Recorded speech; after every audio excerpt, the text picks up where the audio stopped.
Hey, hello and welcome everybody. We've switched positions here on the platform. We have a very special guest today on Extraordinary Experiences, a beautiful lady from California who drove in to be at the studio. That's right. And so Toni Vaughn is her name, and Toni has kind of been attached to us in one way or another for quite a few years, and then she just kind of vanished for a little while. Vanished from my perspective anyway, but not yours. Not mine. Because she's always been in touch with you. Yeah. But Toni has changed her life, and I'm actually going to give up my seat here in the studio, and she will be sitting here having a conversation with Casey, and sit back and relax and enjoy our show today. All right. So let's step out. Do you want to pause that, or do you want to just keep going? Just keep going. Step out. Okay. She'll edit that. Okay, here we go. You're on.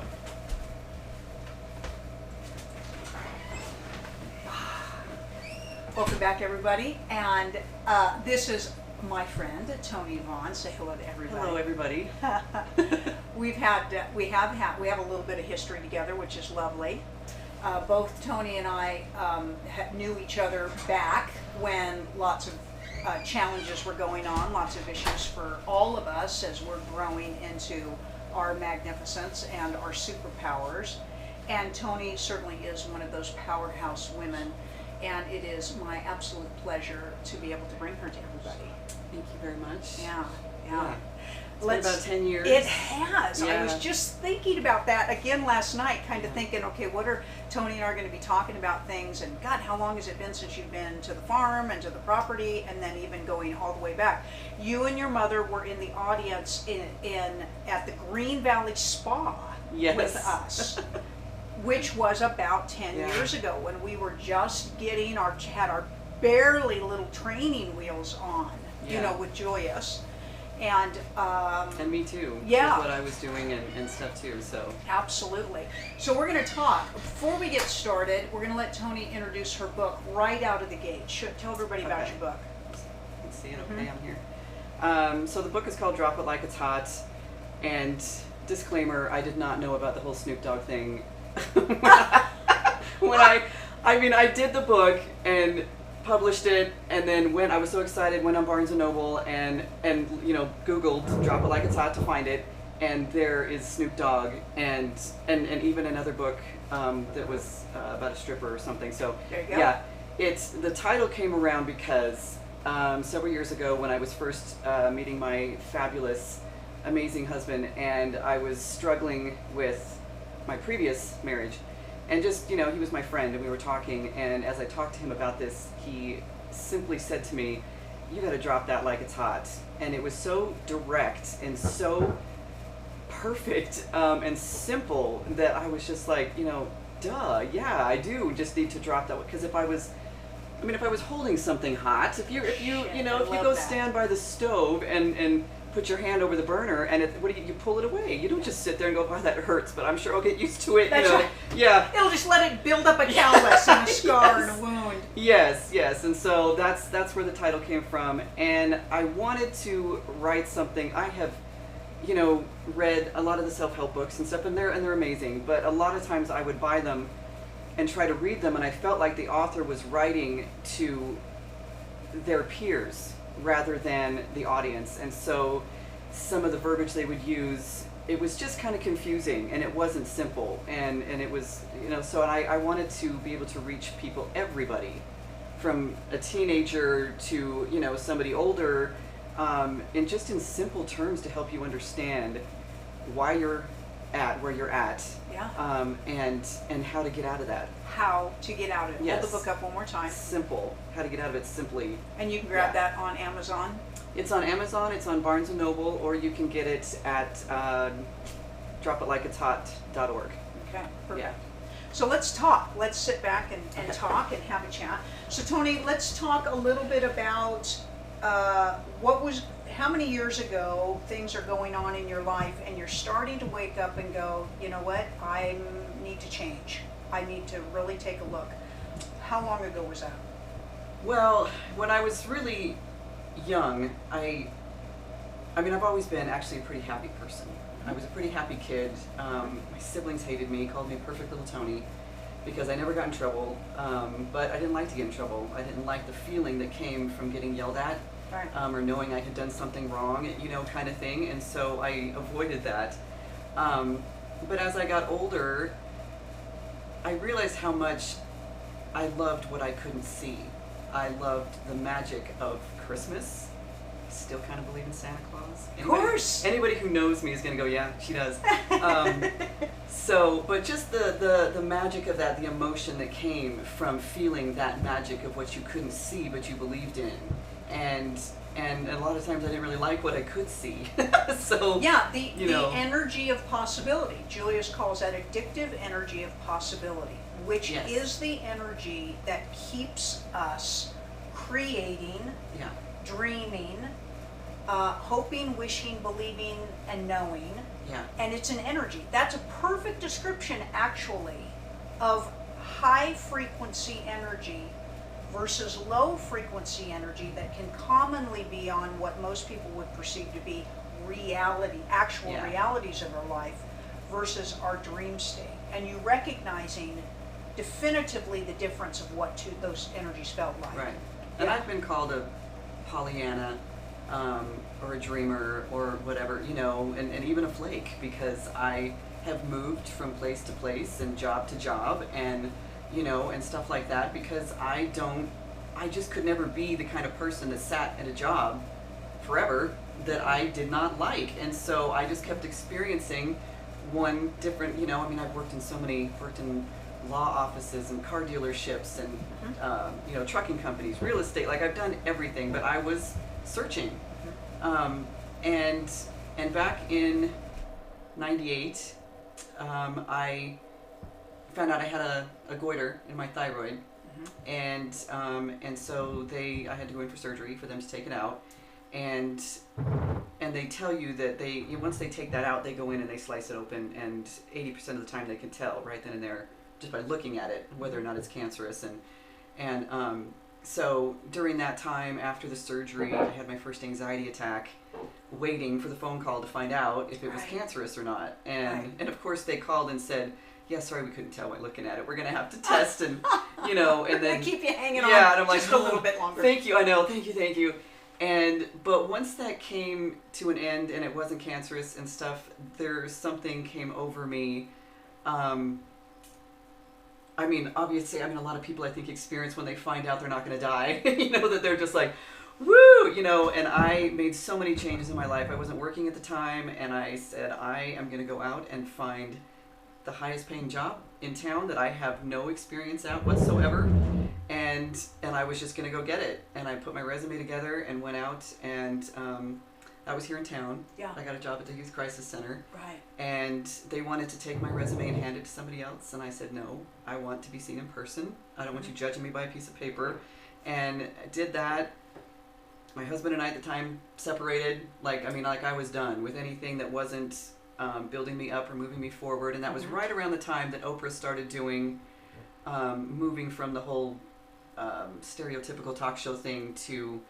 Really I owning forget her what space. I Yeah. know, sorry Oprah, I forgot what you were calling it, but Yeah. but she started having on more spiritual people, and Right. you know, and talking about stuff like that, and so that really kind of got the ball rolling. But I've just always known that it felt better to feel good than it did to feel bad, and I know a lot of people succumb to, you know, just living in that space of not feeling good. Almost everybody does. Yeah. Really. If you talk to both men and women Yeah. that are, let's say, 40 years old and older, okay, most of them will talk about that marginalized life. Yeah. That humdrum, where depression going through the sets in, motions, anxiety yeah. sets in, stress sets in, that is this all there is it ever Yeah. going to get better? Or I don't type of deserve stuff. any better, so I guess I'll just get used to it. This isn't that bad. Right. You know, kind of I thing. love that. Yeah. It's not that bad. Yeah. What does that mean? So we're trying not to say this is horrible. So instead we say it's not that bad. Right. Well, My marriage is horrible, but he doesn't hit me. Right. He doesn't beat me, so I guess I should be grateful, or I mean, or something like that kind of thing. But I just couldn't do that. Yeah. Stagnation to me, when I feel nothing, Yeah. I don't feel bad, but I don't feel good. It's Right. just nothing. It's like, to me, is worse than death. Like, And you have the creative momentum is gone. yeah. That when you're creating whatever you're creating, that's so stimulating. You Yeah. know, and it's addicting and it's stimulating in a positive way. It's Yeah. not. It shouldn't be about the outcome of what you're creating. It's that process of creating, and that just is kind Yeah. of not there. Well, if you have an expectation of what's supposed to happen, Mm-hmm. but your higher mind has something else, and so it's going in a direction different than what you expected, you'll sabotage it because Right. you expect this. Right. So yeah, and so many times in my life I have had this feeling in my gut where I'm like, oh, something's coming. I can feel it. It's like right around the corner, Right. but you're not to the corner, so you can't Right. see it, but you know it's sitting right there. Right. And I mean, good things. And I've known. In fact, I told my mother before I moved to California, and I was like, something good's coming. Like Yeah. I know it. I can feel it. And so I've just always tried to, and I try not to hold on to things that, because if it doesn't feel good, like I don't want to hold on to it. Right. If I have an issue with a family member or whatever, I'm not. And some people feel like that's their strength, holding a grudge. Oh Lord. Oh, I'm going to be pissed at them forever. They wronged Yeah. me, and it makes me stronger to hold on to. Yeah, so There's a wonderful song lyric, and I'm gonna go ahead and just say it, okay? And there's a song right now, "Humble and Kind," that's out. Okay, Tim McGraw. Tim, we Love that Tim. song. And there's a lyric in that song that is so powerful that says, "Don't hold a chip or a grudge, and here's why. Yeah. Bitterness keeps you from flying." For God's sakes, look, Yeah. you just gave me goosebumps. And I'm like, there it is. Yes. Bitterness keeps you from flying. Yes. Okay. And I love that lyric. And it makes you I mean, people don't think about that all illness starts in the emotional body. Mm-hmm. And when you hold on to things like that, to the anger and the hate and the frustration and the guilt and shame, that sits in your body as an energy. Your body and after is a while, if it naturalized. if it can't get rid of it, it will start to mutate DNA and that, and things like that. And they just don't realize how sick they get. Right. My daughter actually was having some issues. She's so young. She's 24, and she was having issues feeling like some numbness and stuff in her legs. And I'm thinking, you're so young. Like, what is going on? But she had also struggled with some issues with depression and things like that, and just kind of a fear of moving forward or feeling good enough to move forward, and things like that. And a couple months ago, she moved from here up to Oregon. Actually, her and my older son both did. Nice. And her life has just completely changed. Yeah. She's got this great job. She's got a new love in her life. I mean, just everything is going wonderful. And all of a sudden, her legs are fine. Yeah. She decided to move forward emotionally. So she her got the body, anchor off her legs. Yeah, so She her got the body anchor off her followed legs. suit. Yeah. Yes. But also, you've shown her how to do that. Okay. Yeah. We teach through demonstration. Yeah. We can verbalize it, and that's where we're just chewing the hay. Okay. Yeah. And it's like, well, I keep telling my children this, and I keep telling my children that, and they're just not getting the message. And Julius will say, well, maybe that's because you're not really giving them a message; you're just giving them lip service. Okay. Interesting. And then you're like, what? What? Wait a minute. What does that mean? I was really trying. What does that mean? The message comes through action. The Yes. message comes through demonstration.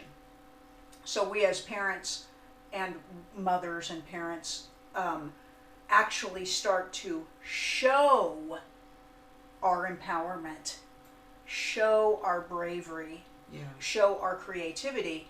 That's when people start to see it, absorb it, assimilate it, and then find ways to demonstrate it their own selves. So with all of the changes that you have created in the last 5 to 10 years, Yeah. prior to that, we're just chewing the cud, right? Yeah, back she to our was just children. witnessing me Right. tolerating a unhealthy marriage, you know, maybe a job I didn't like and things like that. Even though through all of that, I kept a pretty healthy You did. emotional perspective. You did. But you also have to, and I want to say, I'm not a fan for myself of prescription medication. Right.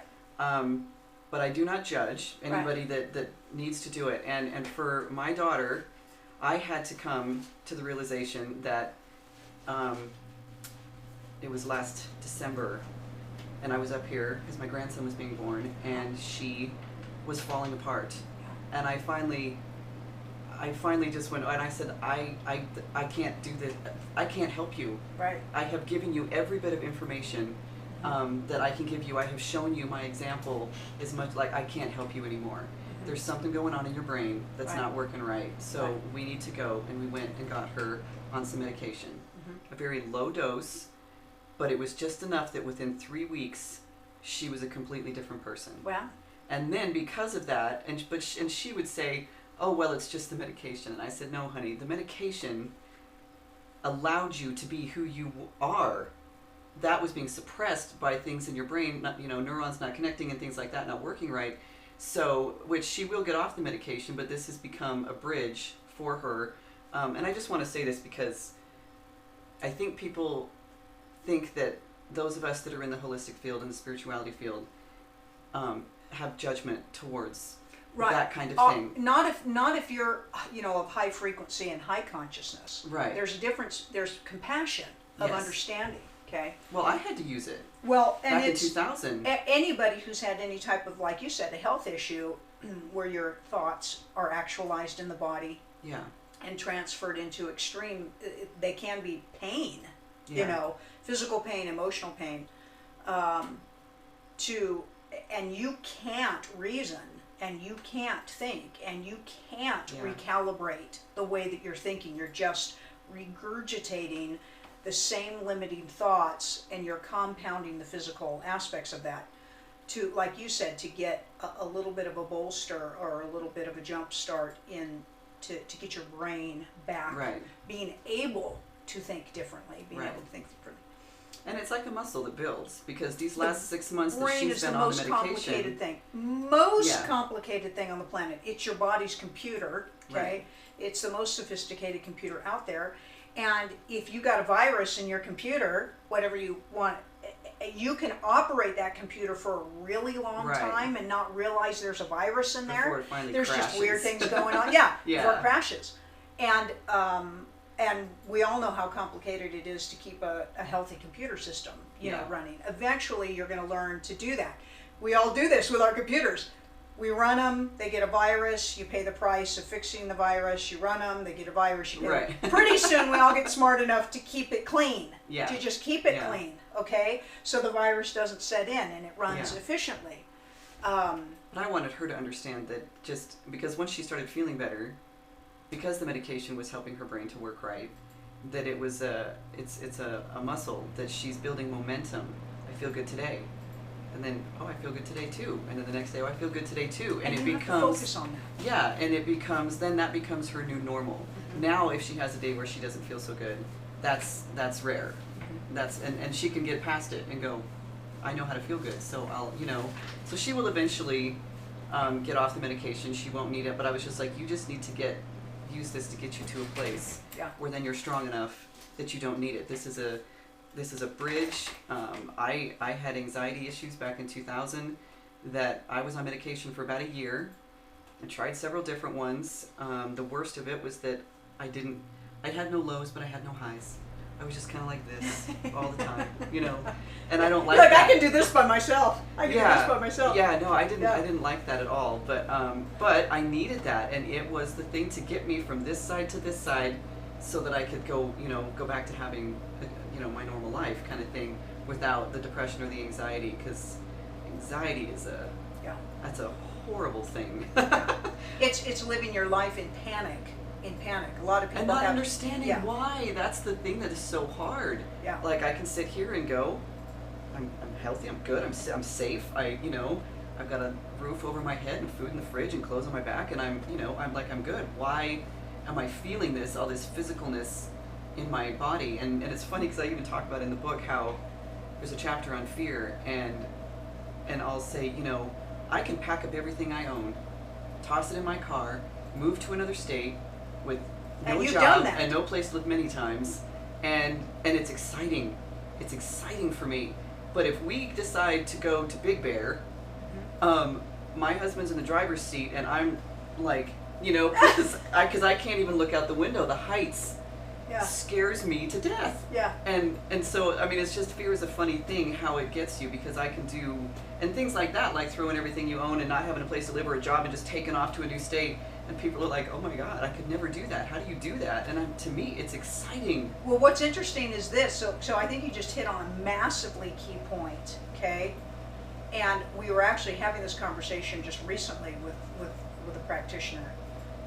When somebody talks about letting go of fear, that the margin or the threshold of the energy between fear and excitement is very small. Yeah. And in order to get rid of your fears, you flip it over to the excitement about the event, okay? Instead of the fear of what's occurring, let's get excited about what's occurring. And that's the momentum that consciously teaches you how to control your fear. Or control's a limiting word. We want to say create your experience away from fear, and you naturally have the ability to do that. People can be taught how to do that. Can be taught how to do I that. feel like it's in here. It's for me. It's in my solar plexus, knowing. I just always know that I'm going to be okay. So cool. No matter what happens, And I'm you are. going to be okay. Yeah. Yeah. Because your soul is eternal. Even if you want to get right down to brass taxes of, okay, let's say I die, you don't. Right. It's an illusion. It's a total illusion. So ultimately, now this doesn't mean that you need to direct your life into reckless behavior, but you can let go of a lot of your limitations, knowing ultimately that you're safe. Yeah. And that this is just an experience that can expand me. Yeah. Let's talk about some of those moments where you were able to really step out of your space of limitation. Because when we're limited, when we're fear, when we've accepted ourselves as less than God or source or the empowered energies that we are, we create a life around us to support that vantage point. Yep. So everything from where you're living to the job that you have to the relation that you're in, to your health and wellness issues, to money flow, everything's in limitation. When you're in limitation, almost everything is in limitation. Even if you could say some of those things aren't showing themselves as a limitation, more than likely you're afraid they're going to at some point, okay? So you're still living in this energy. And piece by piece, you start to get ideas and thoughts and flashes of something better, something more expansive. How do I get it? Where does it start? And you start really working on yourself. Can you remember moments of thinking, I'm going to change this stuff, and I can't work it from all of the changes outside of me. I've got to work it from inside of me, and then everything's going to drop the reflection. It's that other facet of the mirror that's going to start, that is spinning around us, and it's going to start showing those things back. What were some of your awakening moments, and when was that time frame? I think I remember the time frame for you. You remember my time frames, okay?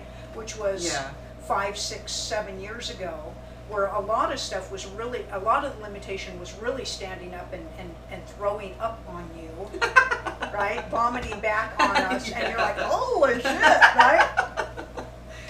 Yeah, I mean, I was in an unhealthy marriage, and it's funny going back to what we were saying earlier when we said it's not that bad.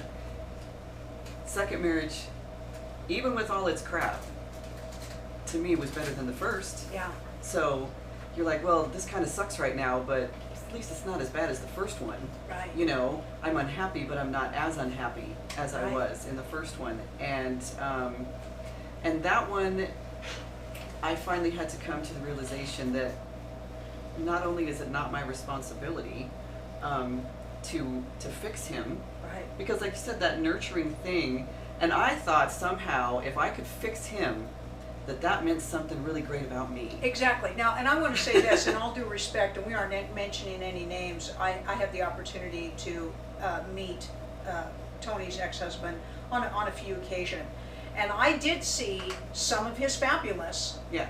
and some of his horrible in his addictions. Yeah. Okay, because that's what addictions do. Yeah. And I could see some of the flashes of why you were still with him, Yeah. some of the potential that could live there, but unfortunately it was just too compromised in the other direction. And for you to finally hit that point where you're like, okay, I am making the observation for my own self, this isn't going to get better, so I'm moving away from it, because there is a balance in that. Yeah. Many people think, what is the switch Right. between tolerance, allowance, and possibility, and I'm out, Yeah. okay? And being able to make that out decision with no guilt, with Well, no when you guilt. don't know who you are, Mhm. for sure. I didn't know, you know, I wasn't sitting in my strength. I wasn't sitting in, so there's that thing in your head that says, well, how much can you really love this person if you're not going to sit around or stick around and fight for him and try to help him to get well, you know? And so you kind of, I mean, it's such a fine line of trying to figure out how much am I supposed to do before now, not only am I not helping him, but I'm hurting me, Right. kind of thing. And the kids. Yes. And the environment. Yes. Yeah. And the funny thing is, I didn't leave him.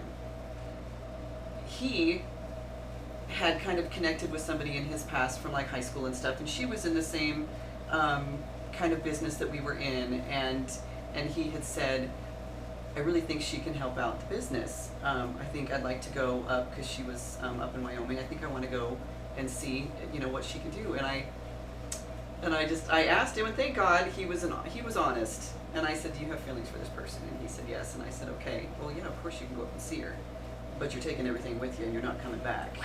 So, like, I just thought that, I mean, that part, that hit me, that put me in my strength, because I was like, what kind of a person am I if I allow my husband to go and spend some time with some other woman he just admitted he had feelings for, and you know what I mean? And so, Thank you for sharing that with the audience, because that's really authentic. I for feel like you to I be know, able- I'm just now, I'm like, wow, I'm getting a little personal. It's but huge. It's yeah. huge though, because this is what people, they want to hear from us, Tony.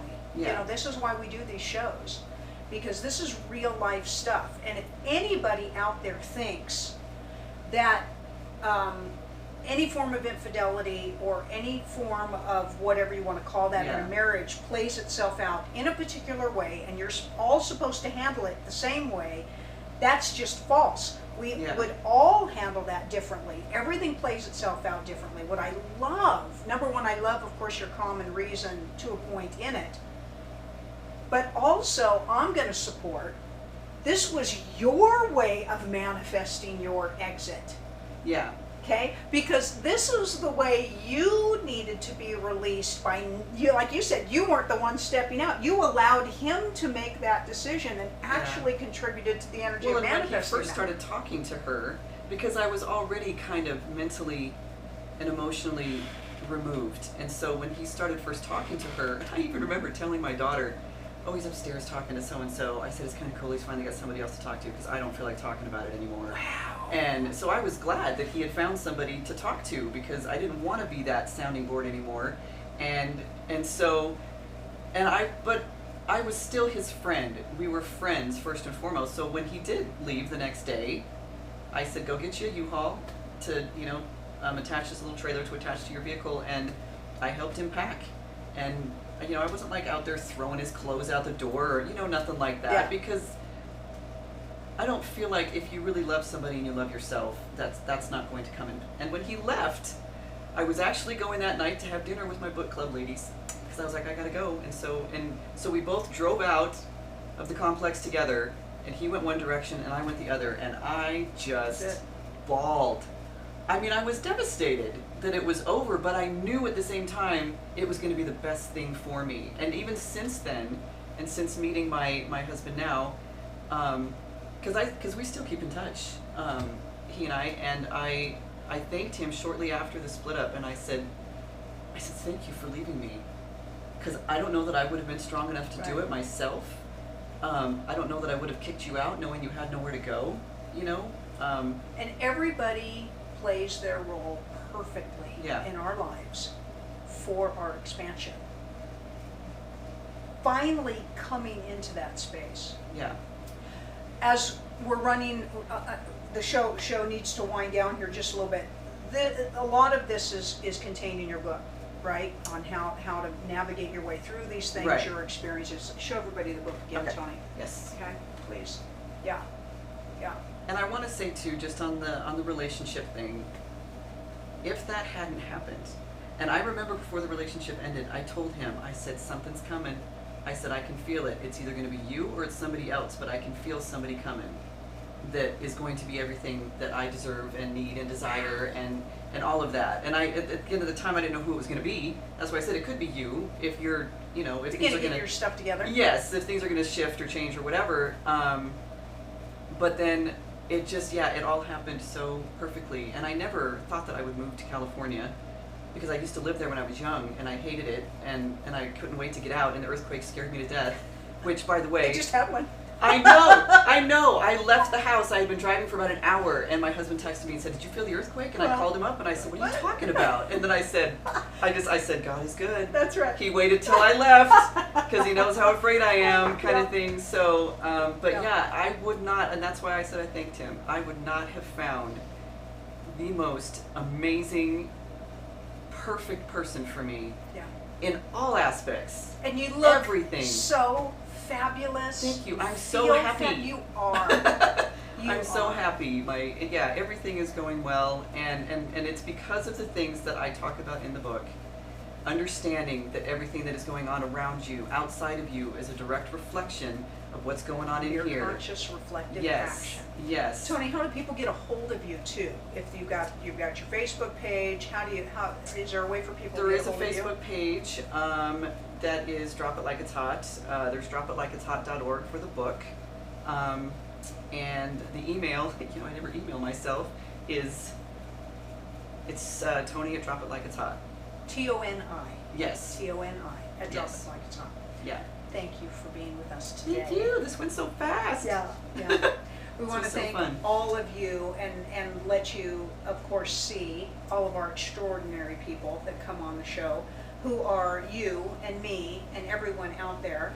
We want to send our love and inspiration to you to make your life extraordinary and find your runners.